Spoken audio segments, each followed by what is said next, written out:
Hey y'all, I am back with another sponsored video. This one is about Cleopatra the Seventh, the infamous Greek ruler of Egypt. This video has been sponsored by Matt. So thank you, Matt, for sponsoring this video. And Matt wanted me to do this video in honor of Capricorn season. Matt wants to know, do you think Cleopatra's fate could have been different from what you're seeing? It's thought she and her lover, Mark Antony, killed themselves via snake poison, but I do wonder if they could have gotten on Octavian's good side had pride and foresight allowed it. Well, that's a good question. But first of all, just to clarify things, Mark Antony, he fell on his own sword. So he stabbed himself when he heard rumors that Cleopatra had died. Cleopatra, once she saw that Mark Antony died, she's the one that poisoned herself with the asp, which is an Egyptian snake, supposedly. But to answer your question, I don't believe that her fate would have been different. I believe what exactly happened to her was, in fact, her fate. And if she wouldn't have committed suicide, her and Mark Antony, I'm sure they would have been killed by their enemies, their rivals, what have you. Now, Cleopatra's birth chart, her birthday, even birth year is in question. So most sources state that Cleopatra was born in 69 BC. I've even read where it says 70 BC. Some say 69 or 70. But at some point, January 13th, 69 BC was designated as her birthday. I'm not sure how they came up with the 13th because according to historical documents, there's no official record of Cleopatra's birth. It says here, based on several biographies of Cleopatra, Noel Till was able to pinpoint the time of birth. Now, Noel Till is an astrologer. He's wrote a number of books. I have some of his books. It says this was done through a technique called rectification. So Matt presented me with the birth date and the time. So I had asked him, I was like, how did you find the time? Because knowing that her birth date's in question, I'm like, okay, how are they coming up with the time? And then he sent me the link to medium.com. And on this site, it basically says this. So Noel Till, astrologer, he's the one that rectified the birth chart and came up with 2:08 a.m. based upon factors in Cleopatra's life. So here's her proposed chart. Scorpio rising, 13 degrees, Jupiter in Sagittarius in the first house, Mercury in Sagittarius in the second, Sun in Capricorn in the third, Saturn in Aquarius at the 0 degree, that is, in the third house, Venus in Aquarius in the fourth, Pisces South Node in the fourth, Black Moon Lilith in Pisces in the fifth, Uranus and Pluto in Taurus in the seventh, Neptune and Gemini in the eighth, Moon in Cancer in the ninth, North Node in Virgo in the 10th, Mars in Libra in the 11th. Now, I have to admit, I was, kind of skeptical of this whole birth chart and everything. So what I did was I just went through the details of Cleopatra's life. I copied and pasted these details. And then I was looking for aspects in her chart that would support her life story. And honestly, this chart really does fit. I have to admit it. So let's get started. First, we're going to get into the racial conflict surrounding Cleopatra. So there's been some Black scholars who have said that Cleopatra was of Egyptian descent, African descent, and that she was a woman of color, as you see with the depiction of Cleopatra on the left. Other historians are stating that Cleopatra was of Greek descent and that she had very little, if any, Egyptian blood in her, so that she would look more like the woman on the right, which is Cleopatra, played by Elizabeth Taylor. But from the way Cleopatra is depicted on this coin, She looked nothing like Elizabeth Taylor. Elizabeth Taylor was much more attractive than Cleopatra. So again, there's been this debate over the years about the race of Cleopatra, and that really fits the Cancer moon. So that's one of the factors that fits this proposed chart. So Cancer rules race, ethnicity, nationality, culture. It says in the late 20th century, Cleopatra's racial heritage became a subject of intense academic debate, with some African American scholars embracing Cleopatra as a Black African heroine. Me personally, I don't care either way. I'm unbiased because I really don't care much about this woman's life. I really don't. Sun in Capricorn. Now, Capricorn rules the color black. It doesn't rule Black people per se, but if that word black comes up in conversation about someone, yeah, that Sun in Capricorn could pertain to that. Well, it will pertain to that. So the fact that some African American scholars are basically saying that Cleopatra was Black has a lot to do with that Sun in Capricorn. Now, it also deals with Moon in Cancer in the 9th house, opposition Saturn in Aquarius. So Aquarius is the sign of objection, protest, but it can also deal with a group of people in academia, in particular with Saturn and Aquarius in the 3rd house, that are challenging the race of Cleopatra. Or you could even say questioning. Now, the race and skin color of Cleopatra VII, the last active Hellenistic ruler of the Macedonian Greek Ptolemaic dynasty of Egypt, has caused some debate, although generally not in scholarly sources. For example, the article "Was Cleopatra Black?" was published in Ebony magazine in 2002, and an article about Afrocentrism from the St. Louis Post-Dispatch mentions the question too.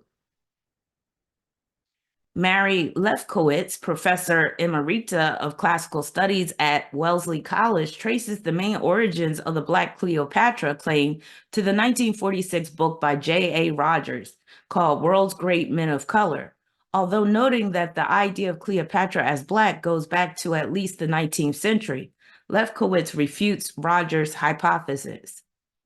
She notes Rogers' inability to correctly number Cleopatra's family, for example, naming Cleopatra's brother, Ptolemy XIII, Theos Philopator, as her father, who was Ptolemy XII, Elite, and naming Ptolemy XI, Alexander II, as Ptolemy's 12th father when he was Ptolemy's 9th Soter.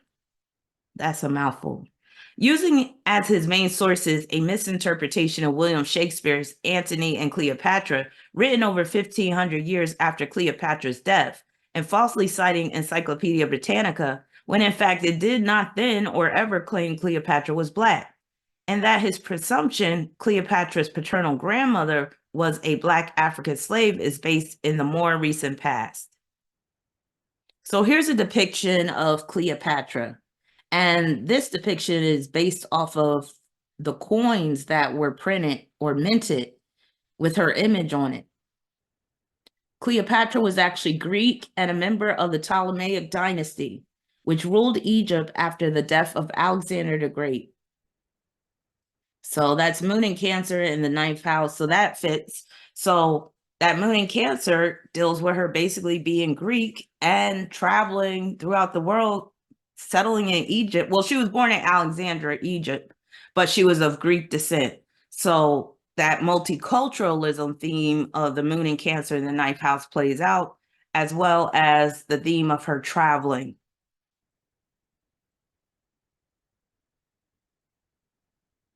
Cleopatra, famous for her father, and it also means glory of the father, which fits the Capricorn sun because Capricorn rules fathers and the sun rules glory. Born 70 or 69 BC. See, this is what I'm talking about. Some sources are not sure if it's 70 or 69 BC, but like I said, the proposed chart does fit the details of her life, which I found to be fascinating. So, Egyptian queen, famous in history and drama as the lover of Julius Caesar and later as the wife of Mark Antony. She became queen on the death of her father, Ptolemy the 12th in 51 BCE and ruled successively with her two brothers Ptolemy the 13th and Ptolemy the 14th, and her son Ptolemy the 15th Caesar. Now, another reason why I was a little skeptical was because of the whole BC. Anybody that was born in the BC era, I'm kind of skeptical of their actual birthday because BC is based on before Christ. They changed it to before the Common Era, BCE, I guess to separate from the whole Christianity thing.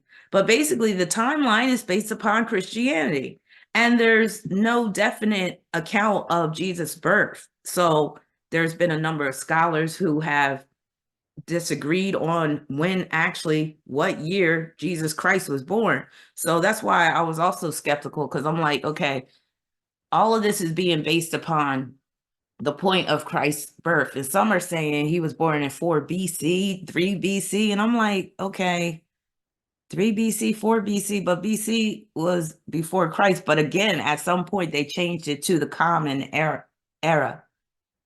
Moving along. After the Roman armies of Octavian, the future Emperor Augustus, defeated the combined forces, Antony and Cleopatra committed suicide, and Egypt fell under Roman domination. So basically, she was the last Greek ruler before the Romans took over. And that's the essence of her story. Cleopatra actively influenced Roman politics at a crucial period, and she came to represent, as did no other woman of classical antiquity, the prototype of the romantic femme fatale. Now that's dealing with Mars in Libra in the 11th house, sextile Jupiter in Sagittarius in the first. So this connection right here. And that Mars in Libra alone can play out as a femme fatale, especially with Mars being co-ruler of her chart because she's a Scorpio rising, supposedly.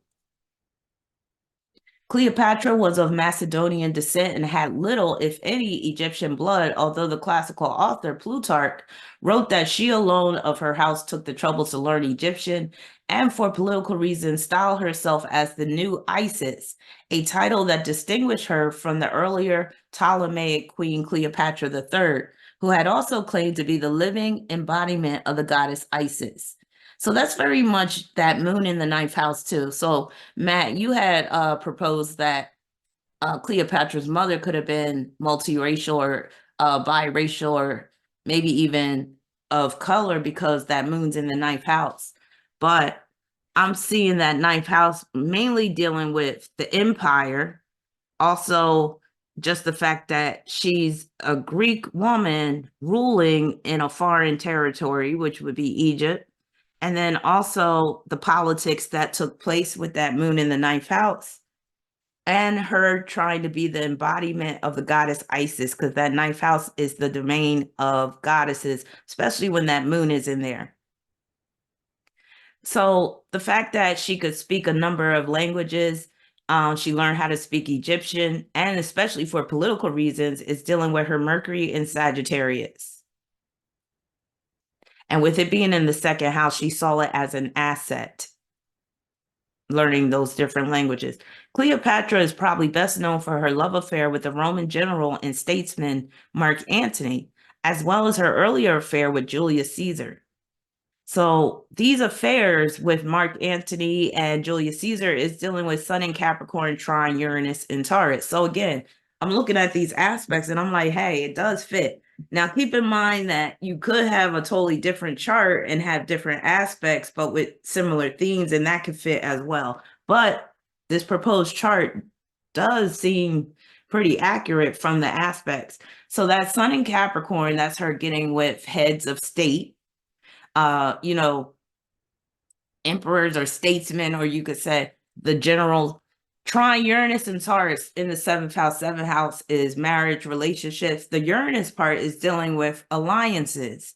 So these were alliances she was forming. It really wasn't based upon love alone. Now, she might have fell in love with Mark Antony. I don't think she fell in love with Julius Caesar, but the main theme is alliance. Cleopatra is best known. Oh, wait a minute. I already said that part. Cleopatra was fluent in a number of languages, is reported to have been extremely charming, and was an effective diplomat and administrator.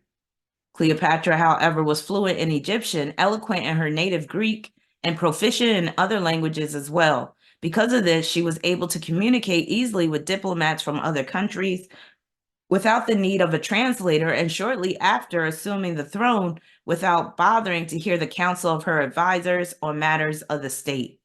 So that's Mercury in Sagittarius, especially when you take into account that it's ruling the 8th house via Gemini. That makes it very easy for her to absorb foreign languages. Mars in Libra sextile Jupiter in Sagittarius, which made her a good diplomat, and that was because she was willing to learn these languages. And that can also deal with her operating on her own, her being free, or at least feeling free to create these alliances, create these agreements and truces and treaties on her own with that Jupiter in the 1st house. So here's a coin of Cleopatra, and see what I mean about the depiction of her face? It's nothing like Elizabeth Taylor's face or that Black woman's face. I mean, I'm not seeing beauty at all, but I'm like, yeah, she was Greek. Now, coin portraits of Cleopatra show a countenance alive rather than beautiful, with a sensitive mouth, firm chin, liquid eyes, broad forehead, and prominent nose. So she was no beauty queen. The coins are represented by Scorpio rising with Pluto conjunct Uranus in Taurus, because Pluto is her chart ruler. Provides evidence. So Taurus is the sign of evidence. So this is showing that it provides evidence, these coins, of her racial makeup. That doesn't look like an Egyptian woman.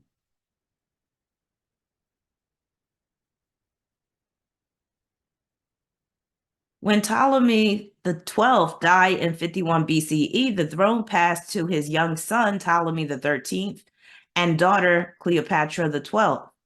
It is likely, Cleopatra the 7th. It is likely not proven that the two marry soon. Oh, it is likely, but not proven, that the two marry soon after their father's death. Because Egyptian tradition held that a woman needed a male consort to reign, her 12-year-old brother, Ptolemy the 13th, was ceremonially married to her. Cleopatra soon dropped his name from all official documents, however, and ruled alone. This sealed her fate. Venus in Aquarius in the 4th, trine Neptune in Gemini. That's keeping in the family. Gemini rules siblings, so that's representing the ceremonial marriage. Neptune rules ceremony. So that's what I'm saying. These aspects fit. Sun in Capricorn. Sun in Capricorn is in the 3rd house. 3rd house is siblings, quincunx, Leo, midheaven. So this is her basically blocking him from being a co-ruler with her. But this quincunx can backfire, as it did. Also, Neptune and Gemini, quincunx, Scorpio ascendant. Basically, that's her blotting out any references to her brother as co-ruler. But again, that's another aspect that will backfire. The Roman historians seized on the concept of the seductive woman from the East who had threatened Rome and paid the price. This image of Cleopatra has unfortunately remained through the intervening centuries, and only in the last century have scholarly attempts been made to portray her in a more realistic and flattering light. Neptune and Gemini, quincunx, Scorpio ascendant. This is like scholars trying to rewrite her story, basically. So again, and trying to portray her in a more realistic and flattering light.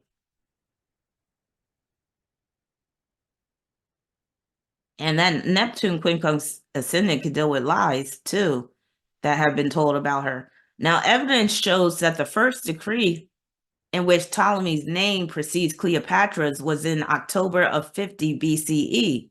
Soon after, Cleopatra was forced to flee Egypt for Syria, where she raised an army, and in 48 BCE returned to face her brother at Pelusium on Egypt's eastern border. So once her brother got older, he rose up and was like, I'm the king.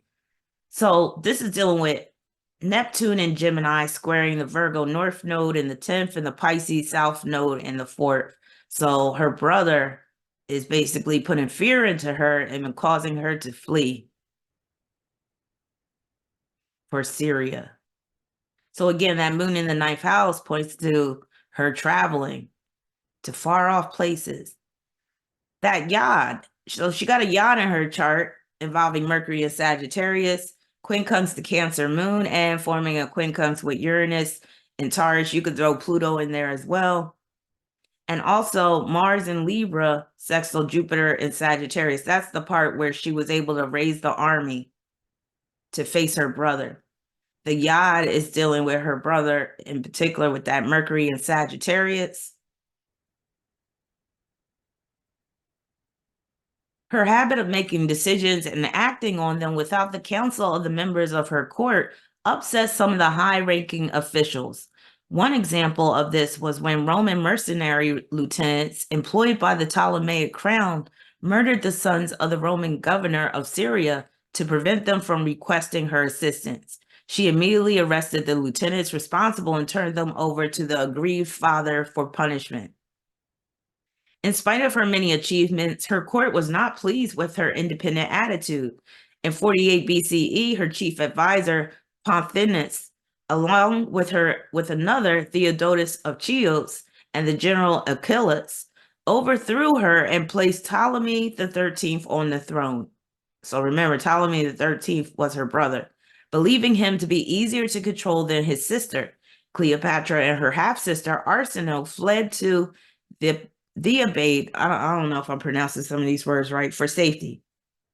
So that's dealing with Sun in Capricorn, quincunx, Leo, midheaven. So that's basically her brother being exchanged for her in terms of rulership. And also her pissing off the court, the high-ranking officials, which is represented by the Leo midheaven. Moon in Cancer opposing Saturn. So Saturn being in that 3rd house, that's dealing with her brother too. And also in terms of this quote right here, in spite of her many achievements, her court was not pleased with her independent attitude. That's that Saturn in Aquarius at the 0 degree in the 3rd house. That's her being very independent of mindset. In 48 BCE, her chief advisor, Pothinus, along with another, overthrew her and placed Ptolemy the 13th on the throne.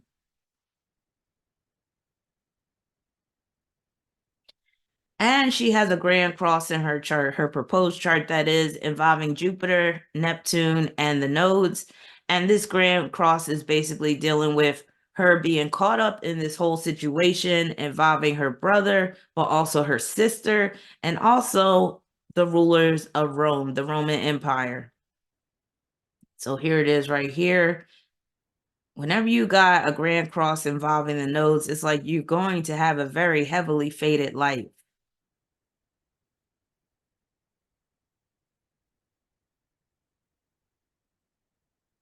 Cleopatra realized that she needed Roman support, or more specifically, Caesar's support, if she was to regain her throne. Each was determined to use the other. Caesar sought money for repayment of the debts incurred by Cleopatra's father, Auletes, as he struggled to retain his throne. So that's dealing with Sun in Capricorn, representing Cleopatra's father. Trine, Uranus, and Taurus, that's the money that Caesar wanted in return for this alliance, in return for Cleopatra's support. And Uranus rules that 4th house. So again, dealing with the father, but also dealing with territories. Venus in Aquarius in the 4th, ruler of the 7th via Taurus, opposing the Leo midheaven. So that's like, okay, we'll form this alliance on the condition that you give me this money that your father owed me, basically. Venus in Aquarius, opposition midheaven. Basically, that's the same hookup. Sorry. That's a duplication. Cleopatra was still in exile, and that's represented by Moon opposition Saturn, and knew there was no way she could simply walk into the palace unmolested. So she's talking about Caesar's palace when she wanted to form that alliance. Recognizing in Caesar her chance to regain power, she is said to have had herself rolled in a rug, ostensibly a gift for the Roman general, and carried through the enemy lines. Plutarch tells the story. Before I read on, let me just go back to this Venus opposition midheaven. So, people are talking about, oh, she was this great and powerful queen and all this stuff, but that Venus opposition midheaven is showing that she still needed help. She needed support of men. She needed support of a partner, an ally, in order to regain that throne. Venus opposition to Leo midheaven. The Leo midheaven is representing that throne. So about this birth time rectification, you can rectify a birth chart to make it fit to a story, which is what Noel Till did. So again, on one hand, this is very accurate, but on the other hand, since this birth time was rectified, of course it will be, because Noel Till, being the professional, very experienced astrologer he is, he would know where everything needs to go in order for it to fit the story. But nonetheless, this chart seems to very much fit her life. I will give him that. And whoever came up with that January 13th, 69 birth date. So Plutarch tells the story. Cleopatra, taking only one of her friends with her, Apollodorus the Sicilian, embarked in a small boat and landed at the palace when it was already getting dark. Since there seemed to be no other way of getting in unobserved, she stretched herself out at full length inside a sleeping bag, and Apollodorus, after tying up the bag, carried it indoors to Caesar. This little trick of Cleopatra's was first shown. Her provocative impudence is said to have been the first thing about her which captivated Caesar. She and Caesar seemed to strike up an instant affinity for each other, and by the next morning, when Ptolemy the 13th arrived, again, Ptolemy the 13th is her brother, who became her enemy, arrived to meet with Caesar, Cleopatra and Caesar were already lovers. So this shows you that Cleopatra was crafty, she was manipulative, provocative, very Scorpio. Now, this alliance again is dealing with Sun in Capricorn, trine Uranus. Add Pluto into the mix, but that Pluto and the Sun are kind of too far apart to classify as an actual trine. But since Uranus and Pluto are conjoined, I'm going to allow it. So this Sun in Capricorn, trine Uranus, and Pluto and Taurus could represent her actually wrapping up into this bag and being carried in to Caesar. Also, the fact that she was able to get at Caesar through deception is Venus in Aquarius, trine Neptune in Gemini. So here's a coin depicting Julius Caesar. Here's artwork depicting Cleopatra. Caesar and Cleopatra became lovers and spent the winter besieged in Alexandria. Roman reinforcements arrived the following spring, and Ptolemy the 13th fled and drowned in the Nile. Saturn in the 3rd, Sesqui square, Neptune in Gemini in the 8th.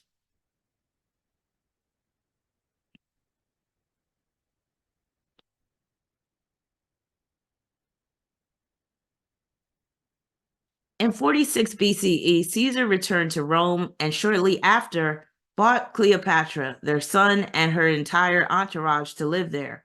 He openly acknowledged Caesarion as his son, though not his heir, and Cleopatra as his consort, as Caesar was already married to Calpurnia at the time, and Roman laws against bigamy were strictly adhered to. Many of the members of the Senate, as well as the public, were upset by Caesar's actions. So that's dealing with Venus in Aquarius opposing the Leo midheaven. So, and keep in mind, Venus rules that 7th house. So Venus in Aquarius, that can deal with you getting with a married man. And with the opposition with the Leo midheaven, that's basically where she can't be his consort. I mean, she can't be the queen because he's already married. And also how his son won't be an heir.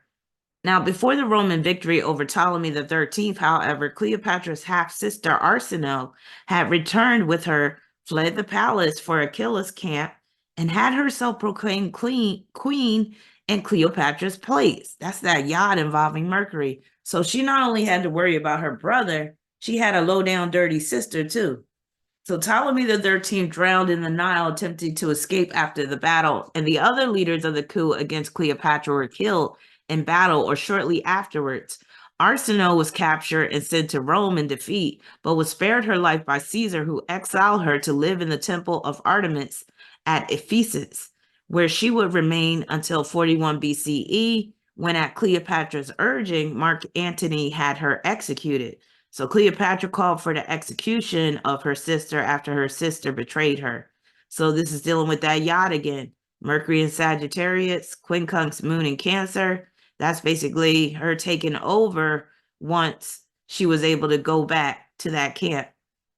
And also Uranus and Pluto in Taurus. That's basically the sister ending up being murdered as a result of her betrayal.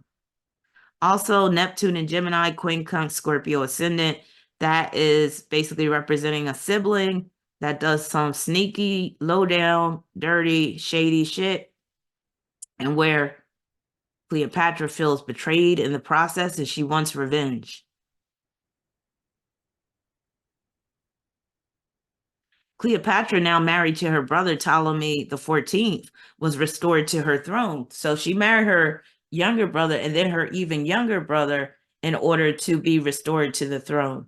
So that's Sun in the third house, trine Uranus in the seventh. So that same aspect is also pointing to her marrying her brothers in order to regain her position. Sun in Capricorn, quincunx Leo midheaven. That quincunx is representing the times where she was dethroned, but then also where she was able to regain her throne. So this back and forth, that's what the quincunx can produce.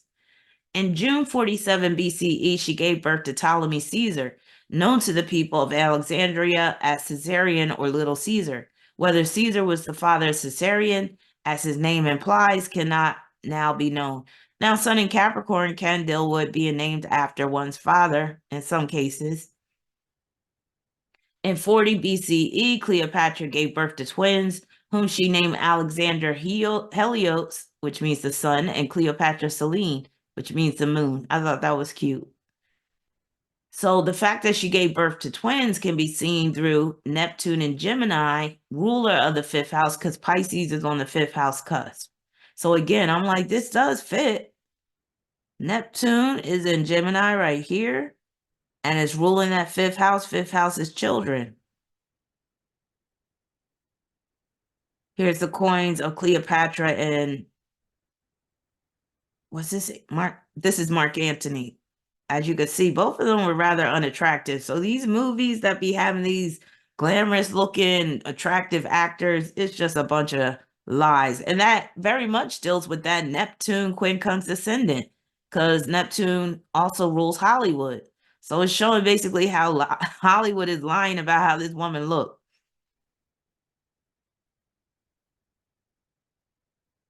Antony needed Cleopatra's financial support for his postponed Parthian campaign in return. Cleopatra requested the return of much of Egypt's Eastern Empire, including, so again, that empire is represented by that moon in Cancer in the ninth house because it's encompassing more than one country, including large portions of Syria and Lebanon and even the rich balsam groves of Jericho. So again, that's moon in Cancer, sextile Uranus, and Pluto in Taurus. Her forming this alliance, which would help her to regain large portions of Syria and Lebanon so that she could continue on building her empire. In Alexandria, Cleopatra and Antony formed a society of inimitable livers whose members lived what some historians have interpreted as a life of debauchery and folly, and others have interpreted as lives dedicated to the cult of the mystical god Dionysus. So that could be represented by Venus and Aquarius. You know, Venus and Aquarius can produce a freak nasty couple. Trine Neptune and Gemini, especially when you take into account that Neptune's in the eighth house.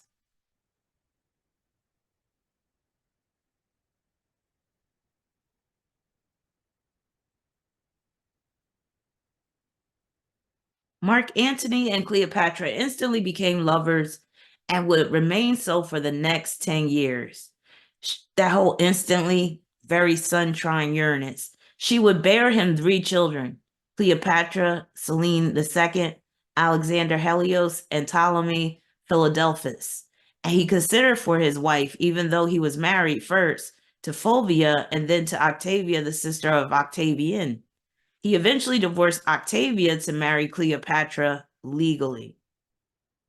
So Mark Antony used to be the husband of Octavian, who ended up being his arch rival sister.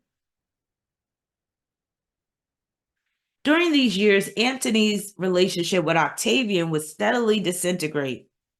Octavian was outraged by Antony's behavior and especially the disrespect shown to his sister as well as to himself. He repeatedly rebuked Antony, and in at least one instance, Antony responded directly. In 33 BCE, Antony returned a letter to Octavian. So this is dealing with the T-square that exists involving Venus in Aquarius, opposing the Leo midheaven, squaring Scorpio ascendant, and Venus squaring that ascendant. So this T-square is basically representing a falling out with a friend over Cleopatra. So Venus in Aquarius is representing Antony. That's representing Cleopatra's partner's friend. Aquarius is friends, Venus is partners. So this is representing Antony's friend Octavius and him not feeling the fact that he married Cleopatra and ended up divorcing his sister. And then he also didn't like how he was being treated by him himself. So you could say Cleopatra was responsible for the strife between him and Octavian, between Antony and Octavian. You could see it through this T-square. Even if she was indirectly responsible, it just shows that she was the one that came between the two of them.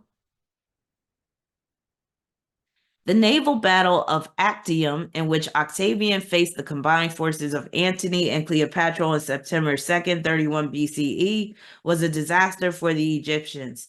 Antony and Cleopatra fled Egypt, and Cleopatra retired to her mausoleum as Antony went off to his last battle.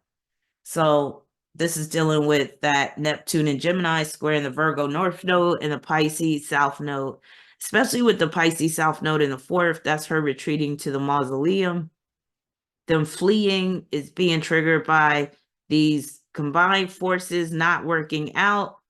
Basically, with this square configuration, which is part of that Grand Cross, is showing that, especially when you take into account the Pisces South Node, that both Antony and Cleopatra, they were a bit delusional when it came to their thinking that they were going to be able to be triumphant in this war. So their combined forces ended up not panning out, basically.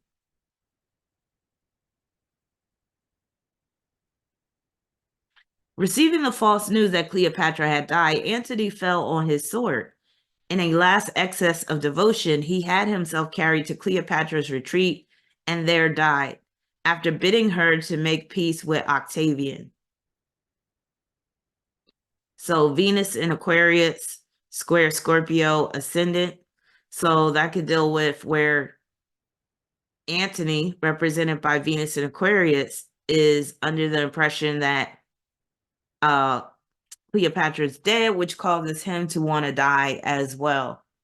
Also, just having Uranus and Pluto in that 7th house, with Pluto ruling her chart, is basically pointing to a partner who has died as well.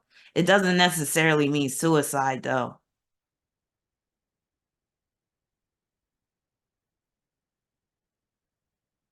Cleopatra buried Antony and then committed suicide. The means of her death is uncertain, though classical writers came to believe that she killed herself by means of an asp, symbol of divine royalty. Now, that Pisces South Node can play out as poison.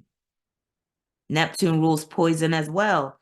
So the aspect that could pertain to this is Neptune and Gemini in the 8th. That could be a poisonous snake. Quincunx Scorpio ascendant, resulting in her death. She was 39 and had been a queen for 22 years and Antony's partner for 11. I was expecting to see 22 up in here, but I don't see the 22nd degree.